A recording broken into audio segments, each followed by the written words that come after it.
dia faly manolotra ny arahaba atsika rehetra mpanaraka tsy tapaka ny fandarana zany foresanté aty Canada indray ny tenako. Ny resantsika an'io zany dia momban'ny phénomène de société ihany, zany hoe ireo trangan-javatra izay mitranga ao amin'ny fiarahamonina. Ny resantsika an'io zany dia ny momban'ny hoe nahoana ny deuxième bureau na ny vadikely zany no mandre fitiavana bebe kokoa zany na ny hoe tambitamby avy amin'ny lehilahy raha ohatra zany ka oharina amin'ny vady be, izany hoe ny vady ao an-trano zany, satria io dia fikarohana izay ataony manam-pahaizana ihany ny momban'izay resak'izay, ka ny fanadihadiana ny zavatra ohatran'izay zany no ataontsika eto, satria dia maro dia maro zany ny hoe mitaraina ny tompom-bady ao an-trano zany, fa rehefa mandeha mahazo vadikely deuxième bureau any ambadika zany ny vadiny dia miova tanteraka zany ny ataontsika hoe zany hoe ny fandraisan'ny vadiny azy zany ao an-trano, zany hoe miova zany ilay fomba fanao izay mahazatra, dia hita fa tena hoe mitongilana zany any ambadika tanteraka zany, raha ny hoe ny akabeazan'ny tokantrano zany dia tsy mibadika tanteraka any ivelany zany ny eritreritrilay raim-pianakaviana. Nga ho adiaditsika zany hoe inona zany no antony mahatonga ny zavatra toy izany. Voalohany indrindra aloha zany dia ilay deuxième bureau na ny vadikely any ambadika zany dia matetika izy zany dia efa mahafantatra fa hoe vadin'olona zany no iarahany, zany hoe izay position zay zany dia midika fa matoa izy zany niditra tamin'ilay lehilahy raim-pianakaviana izay efa fantany fa efa manambady aman-janaka, dia misy karazana zany ao amin'ny hoe détermination na hoe fahavononana zany ambabo, zany hoe esprit de conquête zany, ka io karazana ataontsika hoe détermination io zany dia mifangaro zavatra maro, satria ao zany ny ataontsika hoe zany hoe ny fahaizan'ny ilay deuxième bureau zany manadiady hoe inona zany no mety tsy ampy any amin'ny ilay vehivavy tompom-bady zany, satria io koa zany dia matetika ihany koa dia mety olona mifanerasera aminao ihany, izany ilay deuxième bureau zany hoe mifanerasera amin'ny tompom-bady, mety ho namana akaiky, mety ihany koa nefany olona ihany koa izay hoe afaka mandinika ny hoe inona no mety tsy ampy amin'ity lehilahy ty, satria mety efa misy zany ny karazana akingana amin'izay resak'izay zany, ny hoe fahaizany mampiresaka an'ilay rangahy na koa hoe ny feo izay mandeha koa zany ao an-tanàna, ka amin'izay fotoana zay koa maty zany ny tiako tenenina ihany koa zany eo amin'ny vehivavy tompom-bady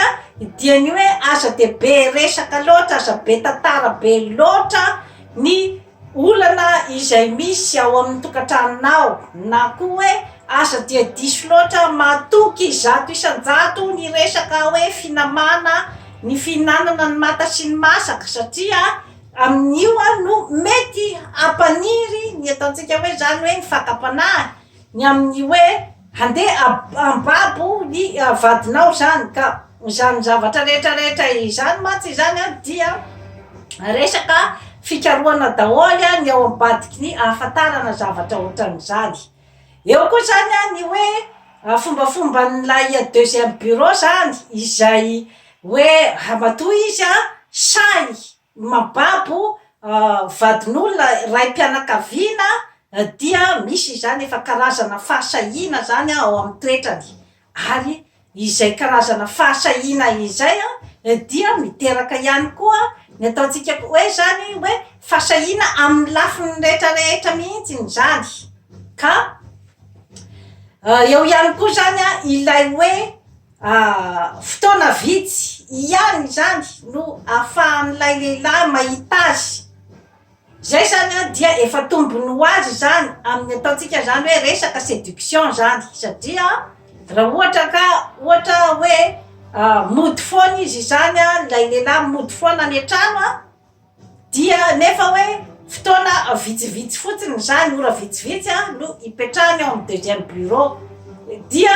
amin'izay fotoana zay zany manam-potoana tsara zany ilay vehivavy deuxième bureau amin'amboarany ny tenany ikojakojany ny vatany ary ny ahafahany zany misarika amin'ilay lehilahy amin'ny fotoana fohy raha ohatra ka hoarina amin'ny tompom-bady any an-trano zany satria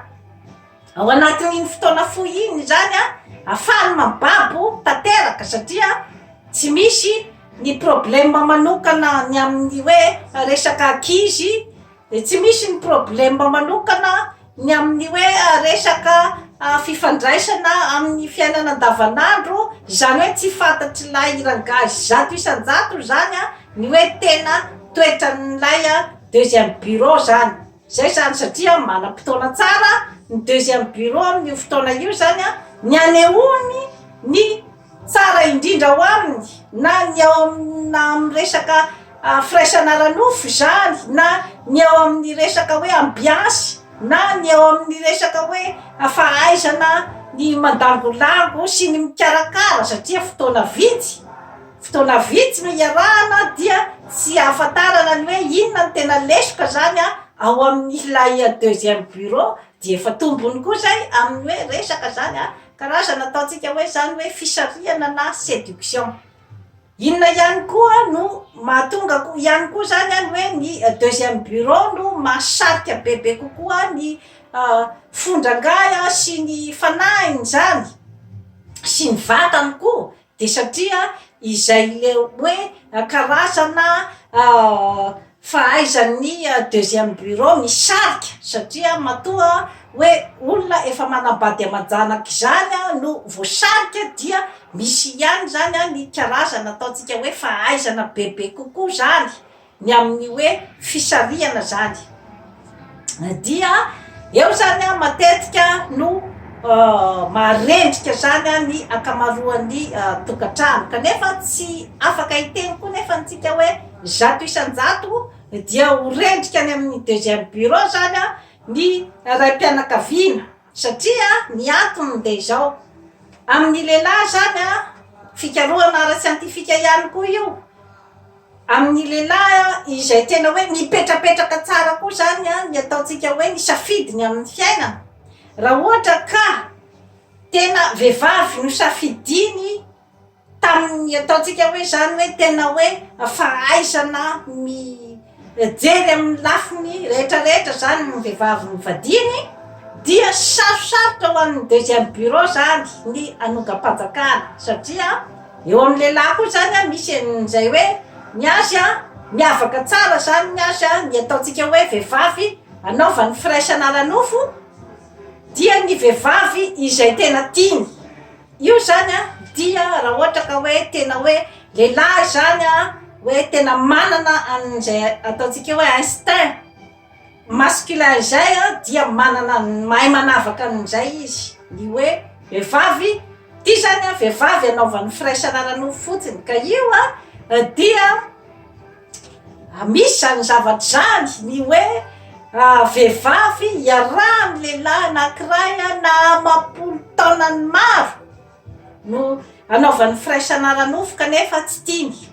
zay zavatra zay dia zava-misy zany zavatra zany ary dia voapirofo ara-tsiantifika dia misy zany nefany ny vehivavy hoe tiany kanefa tsy de tena hoe mamparisika azy loatra zany ny amin'ny hoe resaka firaisana ara-nofo zany raha ohatra zany ka hoarina amin'ny ilay vehivavy ka matetika zany io zavatra io dia ny firaisana ara-nofo no antony mahatonga ny lehilahy anao an'ilay deuxième bureau satria ohatrany hoe mety hoe ny zavatra tsy ampy any amin'ny ramatoa zany no entiny zany ohatrany hoe comblena zany ataon'ny deuxième bureau ka zany zavatra rehetrarehetra izany zany dia entiko ampieritrretana fotsiny atsika vehivavy ny amin'ny hoe mila zany ianao vehivavy tompom-bady mba mijery lafin-javatra maro dia maro zany amin'ny hoe fiarahanao amin'ny vadinao satria izay ilay hoe famenonany banga izay matsy no problema zany ny mahatonga azy mijery any ambadika ka anao zany ny fandanjalanjana ny zavatra rehetrarehetra tokony hoainao zany ny hoe mamatatra ny hoe inona ny zavatra tena tadiavin'io vadinao io zay zany dia zavatra tena fondamental zay zavatra zay ny fahafantaranao an'izay tsy afaka koa nefany ny hoe vehivavy iray dia ahafantatra zato isan-jato koa nefany na hoe ahafeno ny condition rehetrarehetra koa zay koa olana mipetraka koa zay zavatra zay tsy misy akory ny hoe zato isan-jato fa mba miezaka zany ianao ny hoe sady miezaka amin'ny lafiny firaisana ranofo ny hoe mba mijery ny hoe inona zany ny zavatra ataontsika hoe zany hampirindra kokoa zany ny firaisana ranofo amin'ny vadinao efa noresako teto ny atao hoe firaisana ranofo mirindra ahoana zany firaisana ranofo mirindra izany efa niresako teto ihany koa ny hoe inona ny fombafomba rehetra tokony ataonao vehivavy zany mba ahafahanao zany ny hoe misarika bebe kokoa ny vadinao zany sy ny hoe mahafantatra bebe kokoa hoe inona ny zavatra tadiaviny ka zay zavatra rehetrarehetra izay zany no mila hoe vehivavy iray raha ohatra zany ka hoe ao atokantrano dia tokony zany izy sady mafeno ny ataontsika hoe zany ohatrany hoe fepetra amin'ny mahavady azy dia sady ataontsika hoe havady ao an-trano izy zany no renim-pianakaviana no azo lazaina ihany koa tsy maintsy mba miezaka zany mipetraka eo amin'ny placen'ny deuxième bureau izany hoe miezaka ny amin'ny famalifaliana ny vadinao zany ny amin'ny resaka firaisana ranofo ny hoe inona no zavatra hoe tena tadiaviny zany efa nresako teto daholo zany zavatra rehetrarehetra izany miezaka ihany koa ianao vehivavy zany no mba hoe ho namany zany hoe ho afaka ananany fitokisana afaka ametrahany tsy ambaratelo ary afaka miara-mamaha olana aminy zany zavatra rehetrarehetra izany dia zavatra hoe qualité tokony anananao zany vehivavy ao an-trano dia miezaka ihany koa ny amin'ny hoe resaka fahaizana mikarakara ny fahaizana mahandro ny fahaizana hoe inona zany ny sakafo tiany vadinao sy ny rehetrarehetra ary ny fikojanao ihany koa ny tenanao kanefa moa dia tsy mora zany zavatra rehetrarehetra tany saiko eo zany satria tsy misy ny hoe zato isan-jato ianao dia afeno an'izay zavatra rehetrarehetra zay fa rehefa mba kosa hoe misy ny ezaka angamba dia efa zava-dehibe ny hoe misy ezaka avy any aminao zany mikasika an'izay zavatra zay satria efa naverimberiko eto foana fa ny lehilahy dia ny ataontsika hoe zany hoe ny aspect physique ny endrika ty ivelany zany zay zany azy no tena misarika azy zay aloha amin'ny voalohany indrindra kanefa any ivelany dia maro ny fakapanahy ka zany zavatra rehetrarehetra izany dia tokony ho jerevanao vehivavy tompom-bady daholy satria betsaka mantsy zany ny mitaraina ny amin'ny hoe ny lehilahy zany dia betsaka zany ny hoe mampirafy ao an-tanàna indrindrandrindra zany ao Madagasikara ka dia kivy zany ny akabeazan'ny vehivavy tompom-bady amin'izay resak'izay ka maro dia maro no mety ho mahatonga an'izany zavatra zany eo ihany koa ny resaka ara ekonomika koa misy koa zany ilay vehivavy ataontsika hoe deuxième bureau izay mitady vola satria tsy ampy ny vola amelomany ny tenany ohatra zany daholy ao anatin'ny mahatonga ny fampirafesana ao amin'ny lehilahy zany dia misy ihany koa nefa ny filazana koa fa maro be loatra koa zany ny vehivavy ao an-tanàna ao Madagasikara raha oharina amin'ny lehilahy misy ihany koa zany ny hoe fikarohana momban'izay zavatra zay ka izay zany no mahatonga manome izany torohevitra ho an'ny vehivavy malagasy izay manambady dia ny hoe aza matoritory satria dia ady mafy tokoa rehefa tena atao ny kanty satria izay jerena ny velany dia to mamiratra avokoa kanefa moa na dia zany aza dia tokony manana fitokisantena ihany ianao satria matoa ny fidiny tao anatin'ny maro dia misy zany ny hoe toetra ao aminao izay ataotsika zany hoe miavaka amin'ny vehivavy maro dia maro zany ka izay zany no tokony hoe ametrahanao fitokisantena kanefa dia io fitokisantena io tsy midika hoe dia mijanona aza miezaka intsony satria hoe efa tafiditra ao atokantrano satria zay koa matsy ny tena hoe maro be koa zany ny manana an'izay eritreritry zay hoe efa tafiditra aho zaho zany efa tompony dia tsy tokony intsony zany ny hoe